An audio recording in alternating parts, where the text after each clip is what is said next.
Mag-share ako based on my experience kung ano ba ang na-learn ko sa experience na to. Sa akin lang siguro kasi may blockage ako sa throat, guys. I'm not so sure kung blockage ba siya or based on human avatar or effects kasi if you talk about human avatar, wala naman siya eh. It's just illusion naman eh. As a hologram. And it's about the feeling. So, if you talk about energy, so I would say there are stuck energies in my throat chakra. So, it could probably be my past lives, or it could have been also this life, based on hindi talaga ako nag-share sa mga feelings ko or kinikip ko lang yung mga hinanakit, no? Before ako sa awakening. Kasi ngayon, I can accept everything. I already let go everything. Kasi pag fully awakened ka, you guys, you are not human anymore. I mean, you come back to really knowing who you are. Knowing who you are is you are a spirit. No, wala kang name, wala kang identity. You are pure consciousness. No, pure consciousness is just is amazing. I mean, as a human, you would say it's amazing, but it's always total bliss because that's your nature. You are bliss. Uh-huh. You just want to experience as a human avatar because knowing who you are is through the human avatar. It's like you are already abundant. You're already rich. You are already intelligent. But then when you look at your human avatar and you look at the physical reality, that doesn't reflect. What was wrong with that? Ano ba ang ano ba inisip mo while unconscious ka? So yan ang i-learn mo na i-cut mo yung mga cordings kung ano man siya, no? So kung sa akin, bakit mayroon akong throat issues, no? Ano kaya yung dahilan? Basta mga reason din sa akin is talaga hindi ako nagsasalita for such a long time. Mahiyain ako. Tapos pag may nagagalit sa akin, hindi ako magsalita. Tapos yung hindi naman may mga katotohanan, hindi ko siya ma-share.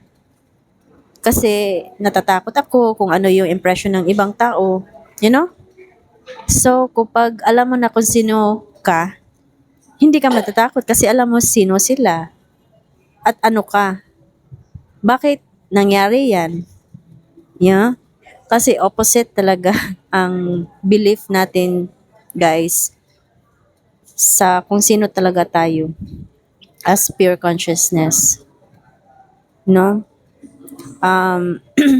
Physical reality or earth is already a template.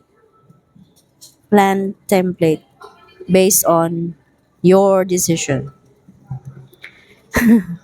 Hindi mo lang siya na-recognize, hindi mo lang siya naalala. Kaya there are times na may deja vu ka sa parang alam mo na parang nangyari na to sa akin eh. This is because based on your subconscious program. No? Nandiyan nakaano na yan siya. Kaya pinapakita sa'yo sa 3D, sa physical reality, para ma-remember mo, see, throat. Pinipigilan, no? Pinipigilan. Ito siguro past life ko to. Pinipigilan ako, no? Walang pumipigil sa iyo, guys. Yung nature mo or yung nature ng identity mo na ni-hold mo before. Walang walang human na gusto kang mapahamak. Wala. Ikaw lahat ang gumawa niyan. No, it's so hard to no. Yeah, sa umpisa, I'll be honest, sa umpisa, ano talaga siya. Yung dilulo ka ba? Yung parang, what? Yung parang, is this really true? Hindi mo siya ma-accept, guys. Kasi, nakakalito talaga, yung sa akin ha, yung pag-transition ko, yung parang matrix ba, yung mga coding, yung ganon, yung mga ganon, ganon talaga nangyari sa akin, yung pinakita, yung hologram. Tapos, na-confused ako. Na-confused talaga ako. Ano ba tong nakikita ko, no? 'Di ba? Yes. Lahat ng sinasabi ko, totoo. Let's see. May confirmation ako dito, guys. So, in front, yung taxi dito. Yan. May, 'di ba? Tututu. Nagsasabi ako sa iyo ng totoo, guys. Yung mga angel numbers niyan, if I say something, magre-reflect ang meaning. Talaga, shoot na shoot. As in, targeted talaga. Kung ano yung, on this moment, pag in-search ko yung number, it really reflects on ano yung ano ko, perception ko. Kasi based on moment to moment yan. Moment na moment. 'Di ba? Pero, you will be out or you will be in illusion pag, sinesearch mo. Kasi bakit ka magse-search, alam mo naman sino ka. You are unlimited being, 'di ba? Sinesearch mo, meaning, hindi mo alam, hindi ka sigurado. Doubtful ka, so wag ka mag-search. Kung na yung bet mo, kunwari, magiging ano ako, whatever, magiging famous, ano ka ba? Famous vlogger ka, no? So, kung hindi ka famous vlogger now, ang mangyari talaga niyan is, magbe-breakdown talaga lahat. Kasi these breakdowns will give you a different perspective na, magiging tulay mo yan sila. So, kung meron kang mga distraction or ganyan or mga yung parang bad, no? Huwag mong i-treat yung bad na negative. I-treat mo, ay, papalapit na yung transition ko.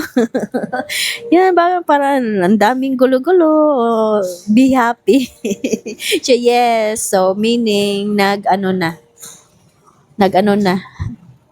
You'll get there na. You'll get there na. So, indication mo lang siya.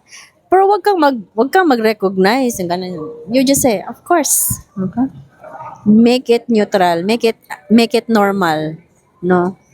Kasi pag ina-recognize mo, ay, ganyan, or meaning, you're in luck mode.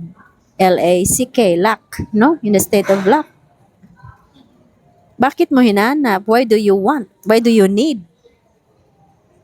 Alam mo naman kung ano yung bet mo, di ba? Kung sino ka talaga. Oh, I am already famous vlogger. So, act like one, no? Create content. Have fun with it. No, kasi you're a famous vlogger na. Oh, do something, it's not even necessarily related to the vlogging. It's about the feeling na I'm already it. Kahit na nagbabrush ka ng teeth, I'm a famous vlogger. It doesn't matter what your action is. Basta you are aligned to your state of being na you're it. You're it. 'Di ba? O famous vlogger ka pero doubtful ka o hindi mangyayari, or famous vlogger ka pero ayaw mo makausap ang mga ibang tao, 'di ba? So be aligned to what you are, no? Ganun lang. Ako, I'm aligning to be the guide, to be the speaker, to be the messenger.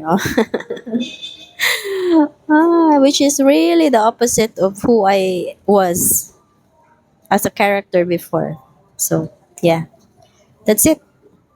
I hope you get something.